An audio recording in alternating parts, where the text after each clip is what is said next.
En 2017, Bitcoin era solo para geeks y libertarios. ¿Y si te dijera que Bitcoin podría llegar a valer $1 millón? No es solo un número, es una consecuencia directa de lo que está ocurriendo en el sistema financiero global. Adopción institucional, ETFs al contado, Estados Unidos acumulando Bitcoin como reserva estratégica de valor. ¿Estamos ante el nacimiento de un nuevo patrón monetario mundial? Vamos a explicarlo.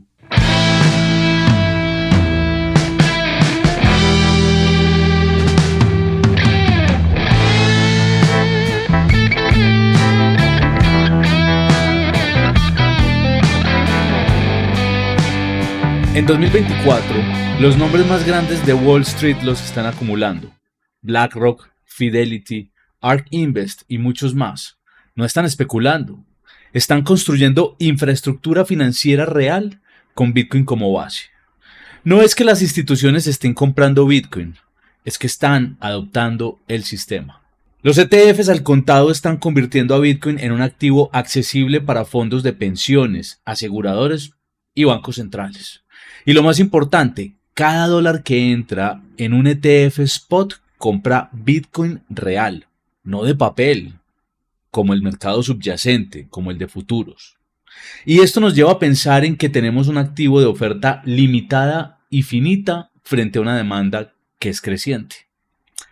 El Salvador, hablando de estados y de reservas estratégicas, fue el primer estado soberano en adoptar Bitcoin como reserva de valor y como medio de pago. Pero otras naciones ya están acumulando en silencio. China, Estados Unidos, Corea del Sur.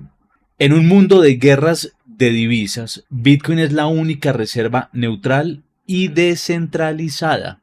Bitcoin es oro digital, es inconfiscable y es completamente descentralizado. Ahora, hablemos de Bitcoin como un nuevo respaldo para el dólar. Esta es la visión de la senadora Cynthia Lummis, senadora por el estado de Wyoming.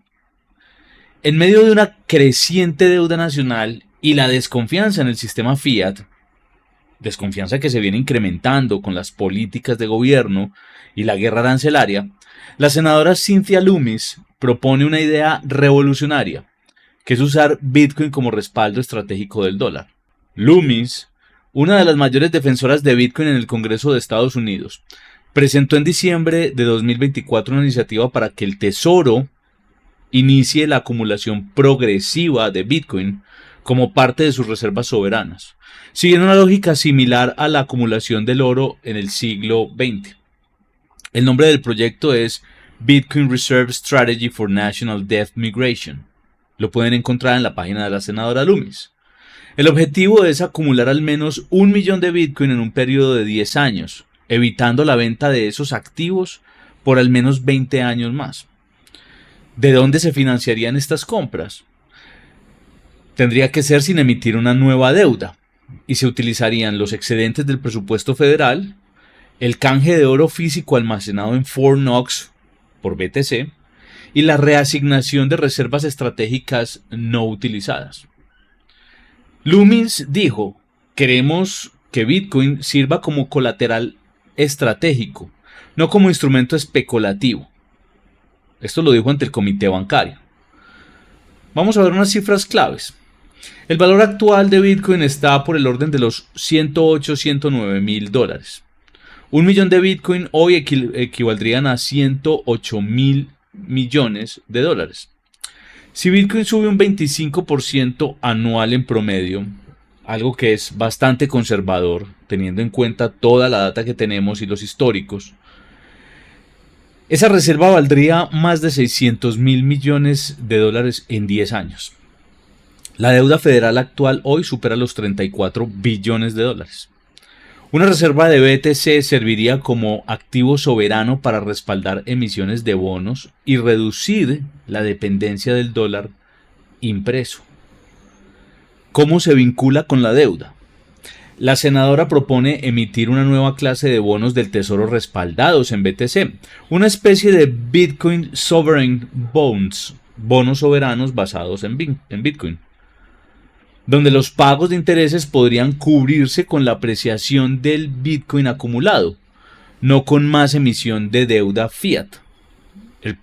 problema con el actual sistema es que para cubrir los intereses, pues se debe emitir más deuda. La deuda se paga con deuda.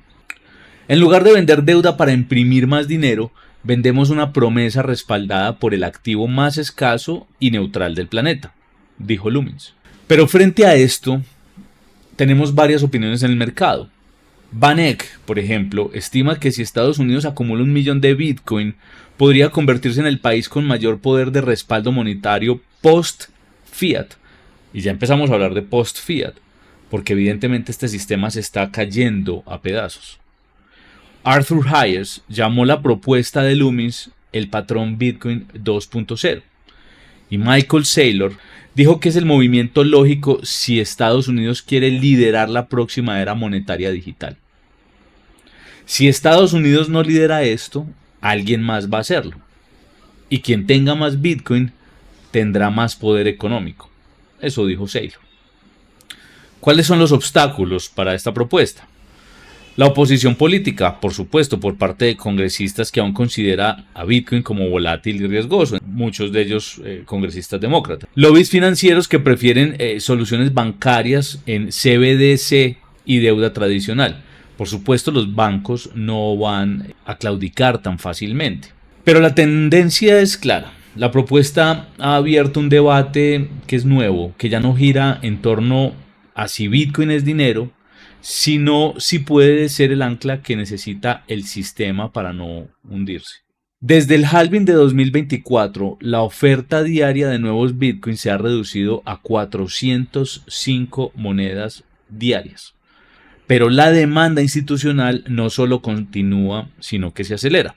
Y aquí es donde vamos a empezar a entrar en materia para sustentar ese Bitcoin a $1 millón.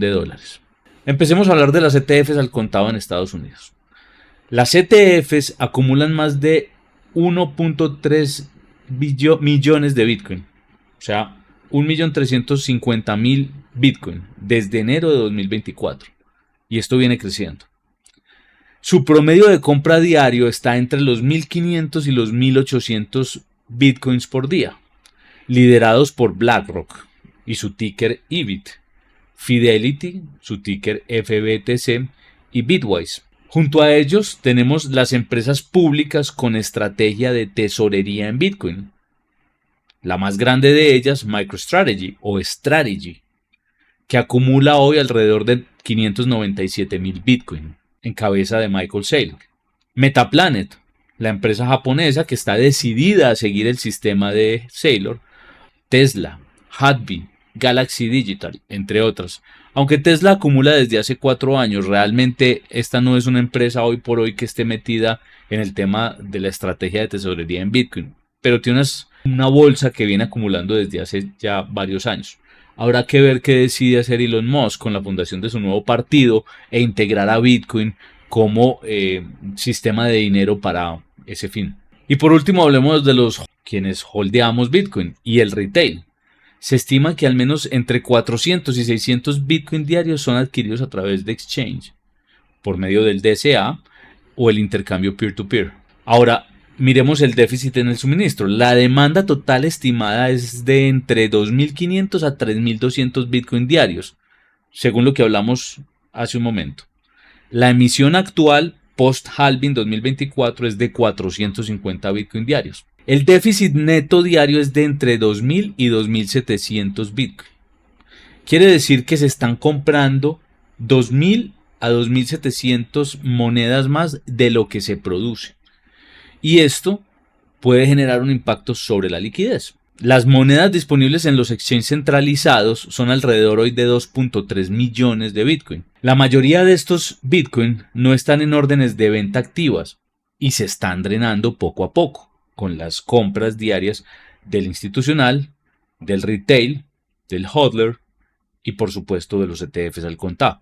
A esta tasa de absorción, el suministro disponible podría agotarse entre 8 a 10 meses. Claro, eso tiene unos bemoles, porque algunos de los hodlers anteriores querrán vender a precios más altos, incrementando esa bolsa de liquidez, pero al mismo tiempo serán los institucionales y las ETFs los encargados de drenar incluso ese suministro.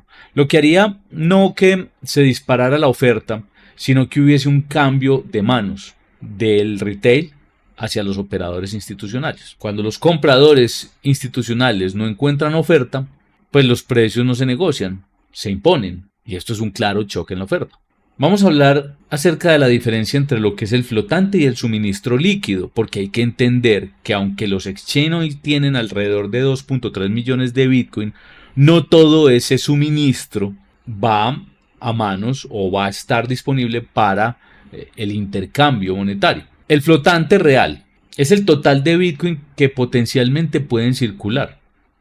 Este es de 19.7 millones de monedas, es decir, lo que tenemos actualmente minado en el protocolo. Pero el pool líquido, que es los Bitcoin en movimiento o disponibles para compra inmediata, es una fracción mucho menor. Más de 14 millones de Bitcoin no se han movido en más de 12 meses, señal clara de hodlers de largo plazo. Y esto no es una narrativa, es escasez matemática en tiempo real. Se ha reducido a 450 Bitcoin diario, digamos, la impresión o la nueva emisión de la moneda. Pero la demanda institucional viene explotando. Ahora, Bitcoin ha sido adoptado por aproximadamente hoy entre el 4 y el 6% de la población mundial. Si lo comparamos con la adopción de Internet en los años 90, estaríamos en un punto equivalente a 1997. Y es algo que llamamos la curva de adopción. En 1997 Internet tenía menos de 200 millones de usuarios. Hoy Bitcoin tiene cerca de 420 millones de usuarios únicos estimados en on-chain y off-chain. O sea, un poco más del doble. Obviamente contando con que hoy somos mucho más personas en el mundo. Y esta gráfica que les muestro pareciera ser premonitoria porque nos marca los $100,000 exactamente en el año 2025 y nos está marcando $1 millón frente al tema de adopción comparado con la Internet en el año 2030-2031. La proyección de múltiples firmas como Blockware, ARK Invest y Glassnode estima que Bitcoin podría superar los 1.000 millones de usuarios antes de 2030. O sea, pasar de 420 millones a 1.000 millones de usuarios. ¿Y qué impulsa esa adopción? Pues los ETFs al contado que abren la puerta a inversionistas institucionales y el retail de forma regulada. Antes de que llegaran los ETFs, quienes invertíamos en Bitcoin éramos aquellos que sabíamos cómo entrar en las diferentes capas del protocolo para comprar fuera en Layer 1 o en Layer 2, en Lightning, y cómo usarlo, cómo custodiarlo. Ahora la gente no necesita saber eso. Si bien siempre será mejor tú tener tus Bitcoin y custodiar tus Bitcoin, pues puedes exponerte al activo sin tener que ir a las capas del protocolo como tal. Otra cosa que impulsa la adopción, la integración con plataformas como PayPal, Cash App y Robinhood. La criptoeconomía local, por ejemplo en Argentina, en Nigeria, en Turquía, en Venezuela, donde Bitcoin funciona como una alternativa al colapso monetario. Cada nueva capa de infraestructura reduce la barrera de entrada. ¿Pero qué sigue? Los bancos centrales eventualmente acumulando Bitcoin. O sea, la Fed, por ejemplo. Bitcoin integrado como colateral en préstamos, o sea, en bonos y derivados globales. Hoy ya se vive. Estos institucionales que siguen esa estrategia de tesorería de Bitcoin, hoy lo que hacen es emitir bonos, instrumentos financieros, equities y comprar Bitcoin con ellos. Y enseguida vamos a ver el caso, por ejemplo, de MicroStrategy o de Strategy. Y los gobiernos adoptándolo como un activo de reserva nacional. Tenemos ya varios estados en los Estados Unidos en donde esto ya es ley, donde ya ha pasado. Tenemos a Corea del Sur, por ejemplo. Tenemos más estados, El Salvador, por supuesto. Tenemos más estados adoptando Bitcoin como estrategia de reserva de valor. Miremos entonces unas empresas que van marcando el camino al nivel de institucional.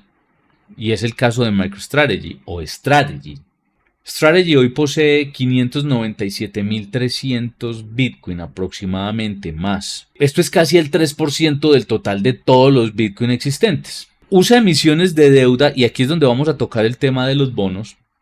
Usa emisiones de deuda y capital para financiar compras, manteniendo una estrategia compre y conserve sin vender nunca. ¿Cuál es la estructura financiera?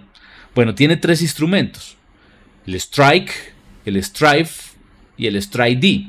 Suena todo muy parecido, pero vamos a entenderlos un poquito. Strife is a preferred stock that we built on top of Bitcoin. It's about 5x over collateralized right now. So it's a very over collateralized preferred stock that pays a 10% dividend at par at 100. So if you buy it, you collected 10% dividend forever. It's perpetual. There's no call option. So you could literally hold it for 30, 40, 50 years. That's for people that maybe they want to put it in their retirement account or they want high quality income. Strike is for people that would like upside, but they don't like the volatility of Bitcoin and they would like some kind of principal protection. So Strike pays an 8% coupon, so you do get a dividend yield at 8% par, and it has a conversion rate that works out to be about 35 to 40% of the upside of the common equity. It's like you're trying to get 80 to 100% of the performance of Bitcoin with downside protection, with a living stipend, with a guaranteed dividend. So we created those two different securities for people that have different risk return profiles. When you pair them with the equity, what it means is if you want to outperform Bitcoin and you're all about performance and you want volatility, then you would buy MSTR, the common equity. If you want something that's got guardrails, a bit of a stipend built into protection element, you buy Strike. And if you just want pure fixed income and the most you can get, you would buy Strike.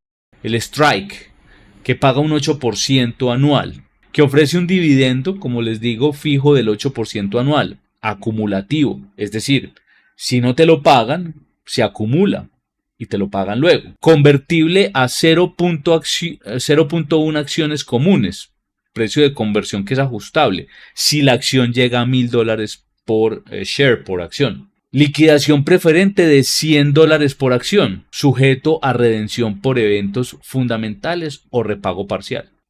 Cubre aproximadamente el 6.2 de la exposición a Bitcoin. O sea, ese es el BTC rating, con 1.2 billones en circulación. Luego está el Strike F, que paga un 10%, diseñada como instrumento tipo investment grade, dentro de la estructura con un dividendo 10% anual que también es acumulativo. Si no te lo pagan, digamos al año, se acumula y luego te lo pagan completo. Tiene una liquidación preferente también de $100 por acción, también es acumulativa. Y el BTC Trading es estimado en 7.1x, es decir, una emisión de 1 billón en circulación. Y tenemos por último el Strike D, que ofrece un alto rendimiento del 10% anual, pero no es acumulativo. Y aquí hay un detalle: sus pagos son discrecionales, o sea que te lo pueden pagar o no. Ahora, si el bono se aprecia, pues tú vendes tu bono, tu deuda, y obviamente captas la apreciación del bono, que por cierto pues está muy arriba hoy. Pero el rendimiento es discrecional, su pago o no. Y su cobertura es aproximadamente del 5.6, una suma de 1.2 billones emitidos. Entrega ingresos en efectivo trimestralmente, pero sin obligatoriedad de pago. Es decir, que cuando ellos decidan, dejan de pagar. Entonces, la estrategia financiera de Strategy es Bitcoin como colateral infinito. Es adquirir deuda o adquirir dinero gratis, a perpetuidad. Strategy no solo compra Bitcoin, ha creado un modelo financiero que convierte deuda barata o gratis en más Bitcoin, como una máquina que se retroalimenta. ¿Por qué digo o gratis? Por ese último bono que vimos, porque el día que no quieran pagar el 10%, pues no lo pagan. Y entonces, ¿por qué va a ser eso atractivo para un inversor? Porque al estar colateralizado en Bitcoin, los rendimientos, el crecimiento en precio de esos bonos es bastante amplio. Entonces, el corazón de la estrategia es más o menos así: emitir instrumentos financieros, que pueden ser o acciones preferentes o bonos convertibles, que pagan un rendimiento que está entre el 8 y el 10% anual. Mientras Bitcoin suba un promedio anual del 40% o más, que es fácil, viendo todo el estimado, todo el recorrido histórico que tiene, con sus más y con sus menos, Strategy puede pagar los intereses a sus acreedores y aún retener un margen del 30% en valorización neta. Pongamos un ejemplo simple. Strategy emite 1.000 millones de Straight D, que paga 10% anual en dividendos. Con esos 1.000 millones compra Bitcoin. Si la moneda sube 40% en un año, estos Bitcoin valen ahora 1.4 millones de dólares, 400 millones más. Strategy paga 100 millones a los tenedores del bono, porque es el 10%. Quedan 300 millones de valorización libre. ¿Cómo usa eso? Los puede usar parte de esos 300 para recomprar la deuda, es decir, le paga a sus acreedores, preste los bonos. Esa sería una primera opción. Para comprar más Bitcoin, compro más Bitcoin con los 300 millones. O incluso, y aquí está el truco, que es lo que usan los bancos centrales, emitir nuevos bonos con cobertura mayor, aumentando el apalancamiento en Bitcoin, o sea, más deuda colateralizada en Bitcoin.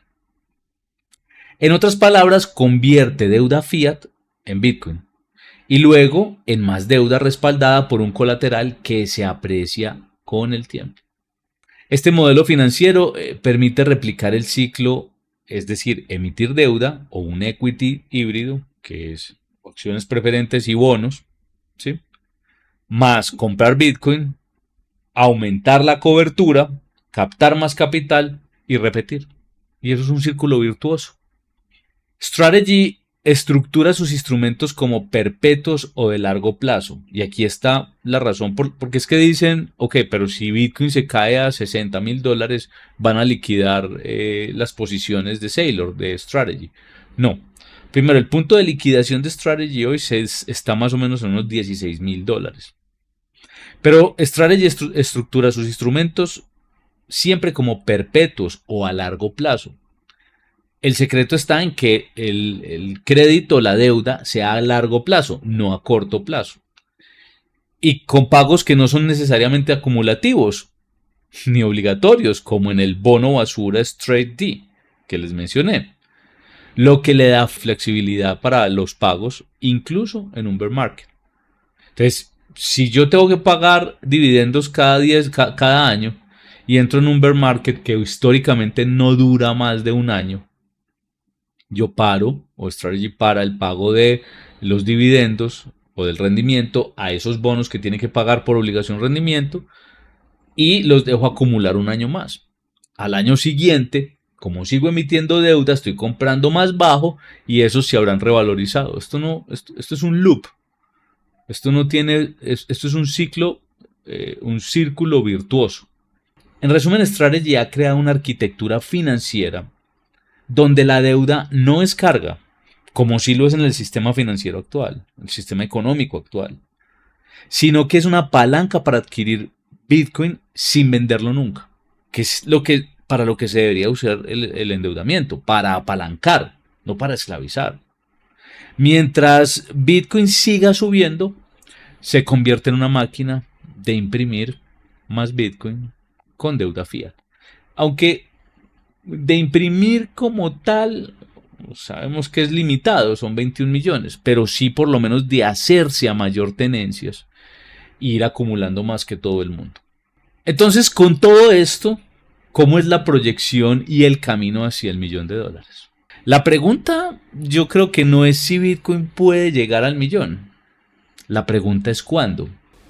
Hoy se minan de nuevo 450 Bitcoin diarios después del halving de abril del 24. Los ETFs compran alrededor de 1.200 diarios. Las instituciones con tesorería en Bitcoin y las empresas de mercado público acumulan unos 1.400 diarios, ahí van 2.600. Y los holders y los minoristas o el retail acumulan 400, 600 Bitcoin diarios. Estamos hablando en promedio de 3.000 por día. Superamos por largo los 2.000.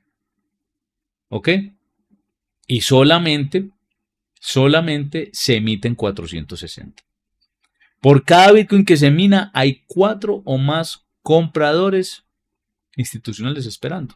Porque esa es la relación. Si se miran 460 y estoy gastando más de 2.000, ni siquiera 4, 5 más compradores institucionales están esperando Bitcoin. Claro, ¿por qué el precio no se dispara? Porque tenemos todavía un supply, una oferta en los exchange de 2.3 millones de Bitcoin que siguen ahí circulando, del cual pues una vez se consumen los 460 que se emiten diario, pues vamos a los exchange en OTC y se comercian estos, pero por eso se está drenando. Entonces la oferta líquida en estos exchange está cayendo, porque en 2020 teníamos 3 millones. Entonces los precios no suben linealmente, suben cuando no hay oferta, y esta es la ley de la oferta y la demanda, esto es lo más básico. La curva de adopción es otra de los factores que nos marcan ese camino hacia el $1.000.000. En términos de adopción global, Bitcoin está hoy donde estaba Internet en el 98 o los smartphones en el 2007. Se estima que solo entre el 3 y 5% de la población mundial tiene exposición directa hoy a Bitcoin. Pero la infraestructura, es decir, los ETFs, las wallets, los stablecoins, Lightning, que es segunda capa, las regulaciones, ya está lista para una explosión de adopción institucional que sea masiva. Bitcoin está entrando en una fase de adopción exponencial. Y cuando eso pasa, la apreciación se acelera. ¿Qué lo puede impulsar aún más? Nuevos ETFs, por ejemplo, Asia y Latinoamérica o Europa incluso, aunque Europa es difícil porque ellos sí están concentrados en las CBDCs, pobrecitos, CBDCs. Pero Asia, China, por ejemplo, que hoy por hoy sigue teniendo a Bitcoin baneado, pero que compra en la sombra, esto podría dispararlo también, nuevos ETFs. No serán tan grandes como los de Estados Unidos, pero suman a la demanda. Bancos centrales anunciando reservas en Bitcoin. Esto no pasa aún, pero pasará. Pasará. Ya los bancos centrales están abriendo a que sus clientes tengan Bitcoin. Ya les permiten, porque antes no les permitían. ¿Cómo será este mundo de loco que un banco no te permita tener lo que tú quieras, lo que se te dé la gana tener? Estados ofreciendo deuda soberana respaldada en Bitcoin, o sea, bonos soberanos respaldados en Bitcoin. La Fed y los bancos centrales inyectando más liquidez para evitar recesión, o sea, pasar de QT a QE. Que todavía no estamos en QT. Estamos con tipos altos y estamos en $108.000, $109.000. Bitcoin no necesita que tú lo entiendas. Necesita solamente tiempo y demanda. Y eso es lo que ha ocurrido, tiempo y mayor demanda. Por eso, de menos de $1, hoy vale $109.000.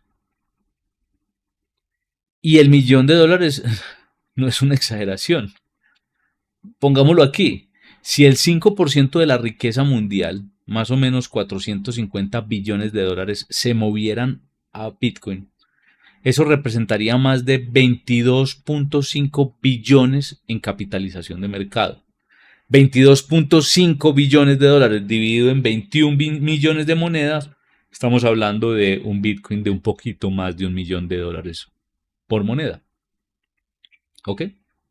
Entonces tal vez eso no pase este año, ni el próximo. Pero si seguimos por este camino, va a llegar. Y más pronto de lo que creemos. Más cuando el sistema económico se está yendo a la mierda por esa espiral de deuda. Lo que estamos presenciando no es solo una subida de precio, es una transición de paradigma. De un sistema basado en deuda, inflación y control, controlado, centralizado, a uno basado en escasez, propiedad y soberanía, porque no lo controla nadie, es descentralizado, el protocolo no tiene dueño, no tiene quien lo maneje. El precio sí, el precio lo manipulan, pero el protocolo no, el protocolo es perfecto. Bitcoin es inconfiscable, es no inflacionario y será deflacionario cuando terminemos de emitir los 21 millones. Pues no nos tocará a nosotros, porque eso era 2140. Es transparente y es verificable porque es público. Cualquiera puede ver hacia dónde y de dónde se mueven los fondos. Es global y no necesita ningún intermediario. No necesitas Swift, no necesitas nada. Y es global. Y de muy bajo costo. Porque los fees de red por transacción son absurdamente baratos. Cada ciclo, esto lo van entendiendo más personas. Y el trabajo de nosotros, quienes hacemos esto, es ese. Es explicarle a la gente por qué lo peor que ha tenido el mundo durante muchos años es la esclavitud a través de sistemas centralizados, gobernados por unos pocos y basados en deuda que te diluyen, que te hacen más pobre y que además te quitan la privacidad. Entonces, además, cada crisis valida a Bitcoin. Sí, de 69.000 cayó a 16, a 15.000. Y ahora estamos en 109.000. Muy volátil, muy volátil. En un video anterior vimos que no es tanto, ¿cierto? Porque los rendimientos frente a la volatilidad en el tiempo demuestran que quizás es menos volátil que el oro al final. Y cada institución que entra también lo legitima, porque cada vez entran instituciones más serias, más grandes, que primero lo llamaban scam, se reían de él, decían que iban a cero y hoy lo están comprando como si no hubiera un mañana. ¿Será volátil? Pues sí, aunque es cuestionable. ¿Será atacado? Pues sin duda. Ahorita hablan de la computación cuántica. El día que la computación cuántica pueda romper el código de Bitcoin, pues es que no tendríamos que preocuparnos, porque el día que rompa el código de Bitcoin es porque años atrás ya ha hecho mierda, literalmente, todo el sistema bancario, todo el sistema financiero como lo conocemos. Absolutamente todo. O sea, viviremos seguramente esclavizados en otra cosa y habrá que preocuparnos para ese entonces. Pero Bitcoin es un protocolo abierto. ¿Qué quiere decir esto? Que se actualiza, que va mejorando. Si la computación cuántica viene avanzando, Bitcoin también. Es que Bitcoin no se queda quieto, también viene avanzando. Entonces, hay que coger eso con pinzas, ¿vale? ¿Puede sobrevivir Bitcoin? Lo ha hecho ya más de una década y en vez de debilitarse se vuelve más fuerte. Y lo hizo una década completa con los grandes. Trump hoy, que habla de Bitcoin y que quiere volver a Estados Unidos el país por naturaleza bitcoiner del mundo, hace 5 o 6 años, búsquenlo, ahí está en las redes, le tiraba mierda a Bitcoin. Larry Fink, el CEO de BlackRock, igual, se rindieron ante él. Entonces, Bitcoin ha sobrevivido durante una década contra además los grandes poderosos del mundo. Hoy ellos lo están adoptando. Entonces puede llegar a $1.000.000. No solamente puede, está diseñado para hacerlo y es inevitable mientras el sistema económico siga en esta espiral de deuda. Porque Bitcoin hace bien lo que los políticos hacen mal, lo que el sistema hace mal. Porque en un mundo que imprime dinero sin parar, lo verdaderamente escaso es lo que se vuelve invaluable. Y el Bitcoin no solamente es escaso, sino que es finito. Gracias por acompañarme el día de hoy y nos vemos en el próximo video. Espero que te haya servido esta información. Esto no es para crearte FOMO, sino para que junto a lo que hemos estudiado de Bitcoin entiendas frente a qué estamos, porque no es solamente hacerte millonario, sino hacerte libre, de nuevo, hacerte autónomo y desprenderte de las cadenas que durante muchos años nos ha impuesto este sistema que básicamente te da un dulce hoy y te lo quita o te lo diluye mañana. Cuídense mucho. Nos vemos en la próxima. Chao.